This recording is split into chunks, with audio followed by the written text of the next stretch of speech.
stretch of the Oaks, and here come Search Results. Search Results has taken the lead as they arrive at the 8th pole. Malathaat runs at her from the outside. Back into third is Travel Column toward the rail. Will Secret is trying to mount a charge. Then comes Clariere to the outside. Malathaat, Search Results, undefeated fillies. 1-2 down to the wire. Who's going to win it? It's Malathaat by a neck. Search Results was second. Welcome back to Racing Rundown. Derby week is in full swing. We're live about half an hour after the 2021 Kentucky Oaks, and what a race it was. I got to say, Erica, gave me a little bit concerned in personal conversations before we started recording. Eric was not concerned at all about this, but a little nervous for us. But if you did not watch the Kentucky Oaks or for some reason skipped the intro, you know that Malathaat, or you should know that Malathaat was the winner of the 2021 Kentucky Oaks. Exciting race. Malathaat won it by a long neck over Search Results. We'll get to some of the underneath results in a little bit. But just to say, before we get going, Eric, thoughts on Malathaat? Because I know you've been really high on her a lot longer than I have. I've been high on her for a long time, but you've been on her longer than I have. So I'll give you the first word. Yeah, I mean, this was really just a culmination of months of work for these connections, and really, I was talking to some friends of mine who have been watching racing for a long time, and we all just said kind of the same thing after the race, which she avenged her mama. Dreaming of Julia was the Kentucky Oaks favorite back in 2013 against such a tough group with Beholder and all them, and lost the race at the start essentially for John Velasquez and Todd Fletcher. Stone Street Stables owned that one.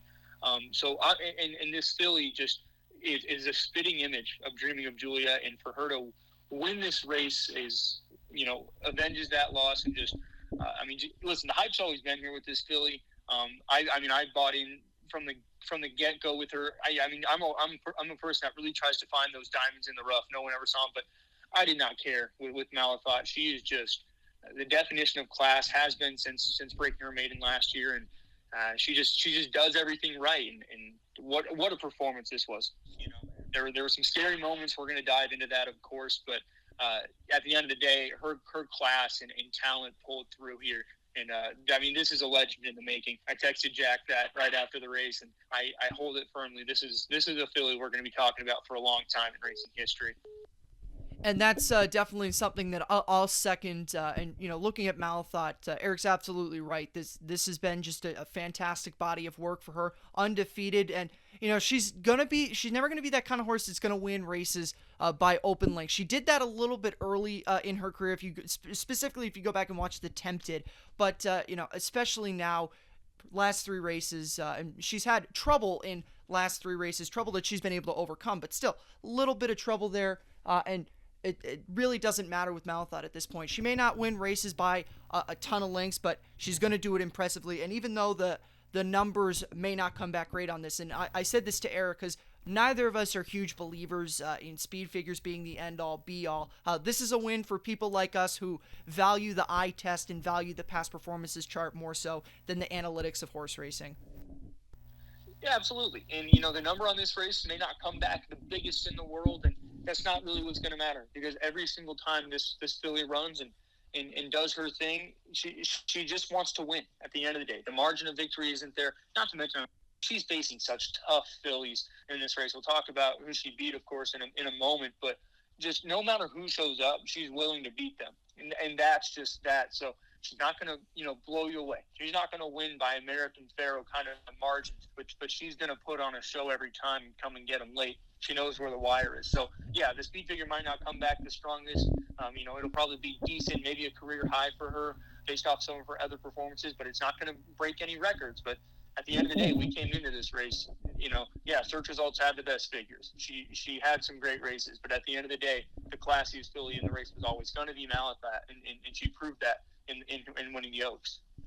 And now with enough discussion about Malathaat, we'll get to the runner-up, Search Results. This is a career performance for her too, and it's really weird to say that about a horse that did not win the race, but I believe that about Search Results. And we were very high on Malathaat coming in here, and it's kind of like, especially for me because I didn't do the Kentucky Oaks preview, it's kind of like I was so on Malathaat that I didn't give other horses in the race as much respect as I normally would have, but Search Results is a nice filly, and you can't take anything away from her. And this is a really good performance for her in her own right. She's definitely going to be a Grade 1 winner at some point in her career. The races before the Kentucky Oaks were great, and she just ran up against a horse that was going to always be really, really hard to beat, and she ran a short neck away from getting the win against Malathaat. So can't say anything bad about Search Results. She's going to be just fine going forward, and she's going to be probably even better than she was in this Kentucky Oaks. Likely in her next start, she won't have to go up against Malathaat, so that's going to benefit her a lot, and expect her to be on the scene winning some nice races throughout the summer. She's definitely going to get her fair share of races, whatever that might be in New York. They have so many kinds of races for this filly. Search Results. Acorn could be a spot next, and then into the summer, Coaching Club American Oaks and the Alabama going to be right for the taking. She is that kind of filly that can win from a mile to a mile and a quarter in my eyes. And just focusing on this race, really, she got Irad Ortiz. I mean, he did a great job breaking from post 12, but was able to tuck into the 3 path where she needed to be, and then sat that beautiful stalking trip to garden spot. Pounced when they needed to. She had the run of the race. That is one thing we'll say. She had absolutely no excuses. Maybe some contact at the top of the lane, but she did not take too bad of a bumping there, and was really gritty. Malathaat looked like she was going to storm by, and it wasn't so much Malathaat just hanging and looking for competition. It was Search Results engaging and being a fighter. So a classy filly. She ran her heart out, but I think once again that's kind of a testament to how incredible of a race Malathaat was able to run in this spot. And now we're going to talk about some of the horses from farther underneath. The first one that I want to mention is Will Secret, the biggest overlay, likely of this weekend, but definitely of this Friday card and of the Kentucky Oaks. Will Secret went off at around 27 to 1 in this race, and looking at that definitely does not make a lot of sense if you look at what Will Secret did on paper. Yeah, she lost to Malathaat in the Bluegrass, in the Ashland on Bluegrass weekend, but that wasn't a bad start for her. And you look at what she did at Oaklawn Park, a couple times the stakes winner, including she won the Honeybee, and she was not a bad filly, and she ran to that form. Will Secret is a very consistent horse. She may not win some of these races when she goes up against the bigger competition, but you can't count her out, and I think a lot of people were introduced to that today. Fortunately for us, we were all over this race underneath. I put out a tweet about 15 minutes before the race went off about how Will Secret's your long shot play. Clairiere, who we'll talk about in a moment, was the value play of this race in terms of not going super out there. But for me, the biggest takeaway outside of the winner Malathaat was Will Secret definitely outran those odds. Should not have been as high as she was in the odds board. And really appreciate the bettors for letting her go off that, because it gave me a nice payday from that. And if we go lower in the race, definitely a very formful Kentucky Oaks. I mean, you look at the 4 of the top 5 were horses that were very well bet. They were your top 4 in the betting order, and only Will Secret upset that. But like Jack said, and like I mentioned in my Oaks preview earlier this week, this is a filly you got to use underneath, because she runs big races every time. You just had to kind of read between the lines on paper and watch that race and from the action to know she was going to run well. So formful race overall, but the horses that disappointed, I'll let Jack handle Past the Champagne.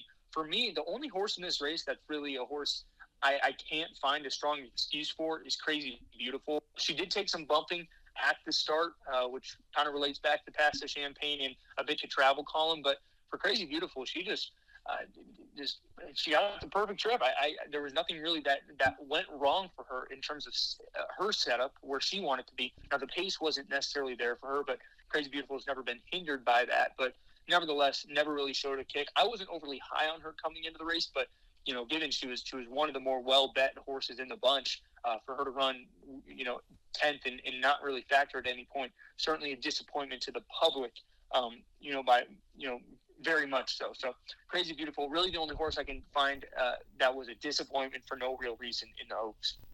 And Eric alluded to Past the Champagne, and I'll get into what happened with her. And it was very obvious if you were watching the race what happened at the start of the race. She got absolutely slammed, not just at the start, but if you remember, Eric used this comparison, so I'm going to steal this one from him to give people an understanding of what I'm talking about, is shared belief in the 2014 Breeders' Cup Classic, when he got bumped at the start by Byron, and then after Byron had cleared him, he got slammed again by, I believe it was Toast of New York. So he took a lot of abuse early on in the race from some of the other horses in the race, and that's kind of what happened with Pass the Champagne in here. And this is going to be a race that you look back on it on the race chart.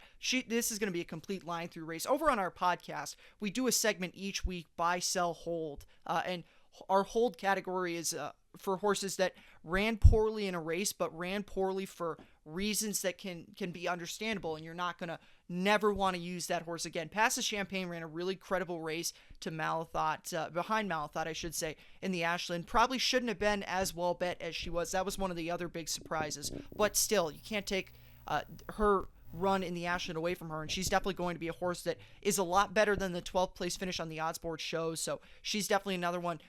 Just to mention about some of the other horses, Travel Calm was also acting up a little bit early in the race. I'm not gonna pin the loss on that, but you could say maybe she would have run a little bit better if she wasn't acting up as much as she was. But at the end of the day, she wasn't going to beat Malathaat in search results. And like Eric said, this is a very formful Kentucky Oaks, and I'll open it up to Eric if you have any other final points to bring up. You mentioned Travel Column, and I think for her, she probably needs more of a target more than anything. I feel like that's when we've seen her best runs. If she had been able to let someone go ahead of her, obviously she didn't want to get trapped down the rail. So I get why Florent Drew kind of had to force his own hand and go to the front with her. But at the end of the day, in a race where a lot of people kind of viewed it as setting up really well for Travel Column, in my opinion, watching it back, I really think at the end of the day it was far from to her advantage. Pass the Champagne, 100% a horse I'm not going to be passing on as we head forward here. I mean, that's a classy filly. She only lost to Malathaat by a neck last time out. And if she was given a fair shake at the break, she certainly would have been a much bigger factor in this year's Oaks. Definitely would have changed the race complexion a lot too, because she probably would have been up there with Travel Column and Miraz in the early going. To try and force the pace line. Who really knows how that the race turns out if that is the case? But that's why they run the race. We never really know what's going to happen until the gates break. Overall, though, like I said, formful race, and for that top two, I am so excited to see where they go next. The prices are not going to be there, but it's just going to be fun horse racing wherever Malathaat and search results do end up next. Also one more point. John Velasquez, the ride he put on Malathaat was incredible. He broke a little, she got bumped around a little. She was off a step slow herself. Johnny V did a great job, was patient, and then found the hole as they came by the stands for the first time. Early position, and I think that's really what won the race for them, was that move by the stands the first time. And Ira Ortiz already mentioned it. Hey, he gave a great ride. That's the top two in the game right now, in my opinion. Johnny V and Ira Ortiz, no two do it better than those two. So it was great to see them be able to throw it down the lane in the Oaks. And with all that being mentioned, that's it for this post-race recap of the 2021 Kentucky Oaks. We'll obviously get further into this down the line when we see where a lot of these horses end up in their next start. We'll get into some speculations about some of the horses. That will be for this week's episode of Racing Rundown over on our podcast platforms. We'll see you next time, probably after a similar after Kentucky Derby recap. We'll break that down tomorrow. So check out some of our other Kentucky Derby content, and if you haven't checked it out already, check out our preview of the Kentucky Derby with Jay Prittman. So definitely check that out, and we'll see you next time. Have a good one.